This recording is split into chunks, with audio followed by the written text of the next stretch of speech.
Goal to motivate, encourage, and inspire you into the rest of your day.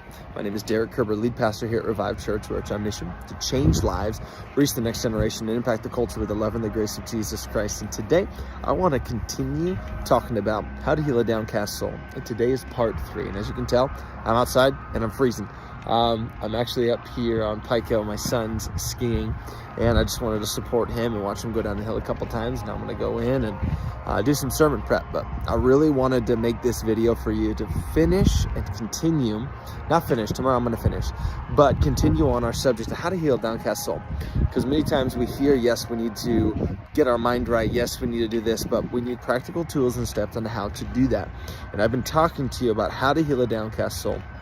We've been talking about taking responsibility and how vital it is for us to take responsibility of everything, every single thing that we think. Not that we have to take ownership of it, but we've got to take responsibility of what and how long we think it. It's okay for thoughts that come in and try to plague you. That's going to happen in this world. You're going to have tribulation, all those types of things. And that's the tribulation that we have emotionally as well.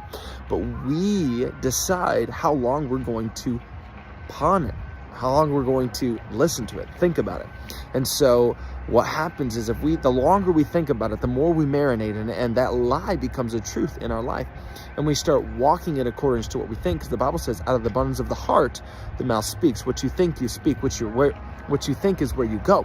And so you need to take responsibility for that. And so if you have hurt and trauma, yes, they might have hurt you, but you need to take responsibility for how you're processing how they hurt you.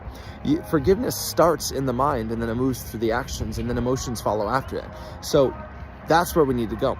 And so today, I want to talk to you real quick. It's not just your behavior that has to change. It's your mind that has to change. And so how we do that, how we change our mind, is we need to renew it. We need to be transformed by the renewing of our minds. But the question is, how do I renew my mind so I can walk in an upright soul, not a downcast soul? And that has to do with two things: tearing down lies and building new truths, establishing new. So it's tearing down demonic strongholds and building up new God's strongholds. And so all the way back to the understanding of strongholds, we talked about it this last weekend, that we need to pull down strongholds, and that needs to be done one lie at a time, one hurt at a time, one process at a time, one forgiveness at a time, and continue to walk in that. But it's not as much for you to just tear down a wrong house. You still need a house to live in. And so you need to build something new that's sustainable, that's going to help you grow into the future. And so that needs to be done by getting into Bible study and doing all the right things when it comes to focusing your mind in on. This morning, especially, we were in group, and I was super excited about it because we were talking about identity last week. And then this week we focused and honed in on fixing our eyes. Now, it's not so much about looking at Jesus, then look at someone else, looking at God and spending time with a little bit of God, and then going living like the world the rest of the day. It's about fixing my eyes on Him, fixing my thoughts on Him, because what I think is where I go. And so it's about when I get these different things that come into my mind, when I get these different areas that come into my mind where I'm thinking about them, whether it is something that you saw in a movie or something that you were exposed to as a child, or a trauma that had happened from being abused, or whatever it might be. It's about fixing my eyes on something different than that, fixing my affections, fixing it, pointing it toward it. And I've used this thing when I've mentored other individuals, and it worked for me walking through pornography. It could work for you when you walk through trying to break off of addiction, whether it's drugs, alcohol, pills, whatever it might be, or like security from someone else's wording towards you, and all the on we can go. It's about when we get that thought, that temptation, don't go with it, but fix and turn your eyes on something else. It could be a thought about church that Sunday, or a group, or a time in your life where you can constantly go back to and remember what God did for you. It's the conscious act of turning your affection away from that thought that is negative and wrong, that's going to lead you down the wrong area, and move that towards the right one. And that's done by consciously remembering the Lord your God, consciously taking responsibility for that thought, and moving that in a different direction.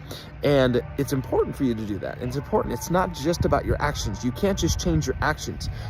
You've got to change your thoughts. You've got to change how you think, because your actions will only change when your mind permanently changes. And so that's the important part for us to do. And I got to swipe up real quick. I don't know if that just took it off. But we also need to understand, we need to think through, this is number 4, think through your problems rather than just reacting to it. Here's the thing. Many of us were born to react. That's what we're called to do. Some people react externally, some people react internally, but either way, we all react to certain things that come into our life. But it's important for us to think through what it is that just happened, what it is that is causing this trigger, and pray about it and submit it to God before reaction. Many times we get ourselves in even worse problems and trouble when we just react to certain situations based on the information at hand, rather than trying to go full circle and process what it is that I just saw, what it is that just happened, what it is that they just said. And so it's important for us to be able to think through that and bring it to Christ. And a lot of people say this: pray before you post. Bring it to the Lord before you bring it to someone else. And I had one time where I taught something on a Sunday that was a really difficult thing to preach about. And it was a revelation the Lord had brought me. And I had an individual in the church. They didn't just freak out on me that Sunday morning and say, I dare you, I can't believe you said that, I can't believe you taught that, that's totally wrong, because it was different than what they had learned and what they thought. And so they I know what, I'm not going to do that. I'm going to bring it to God. So that all week, they brought it to God. And I got a phone call on Thursday saying, you know what, Derek, what you said challenged me.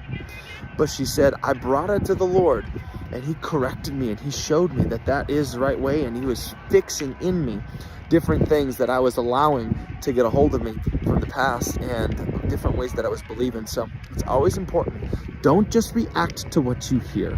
You need to pray about what you hear. Bring it to God and allow God to help discern and decide what avenue you need to go down. So with that being said, that's all I got for you guys in today's Midday Motivation. I hope you love it. Hit the like, hit the comment, hit the share button, and get the word out. Let someone know that you're watching. I love you guys, and have a